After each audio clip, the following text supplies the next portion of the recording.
merdeka. Dan warna yang dibuat adalah warna yang buat Aceh sejahtera. Dan hari ini secara sistem pemerintahan kita diberikan otonomi khusus dan keistimewaan di Aceh karena menjalankan syariat Islam. Jadi untuk betul-betul syariat berjalan itu harus ada elemen masyarakat yang memang betul-betul berjuang untuk syariat.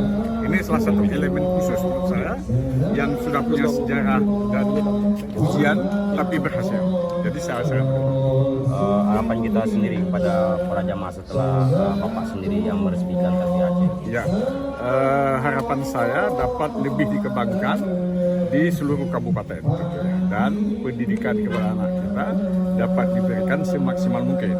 Bahkan kalau boleh saya menyarankan, selain ada pendidikan agama, fikih, syariat segala macam, mungkin juga ada pengetahuan lain di luar itu yang perlu diambil, perlu diadop supaya santri-santri kita ini mempunyai ilmu akhirat dan juga sedikit ke dunia paling nggak untuk kehidupan mereka. Ya, oke. Ya. Good, oke, Din,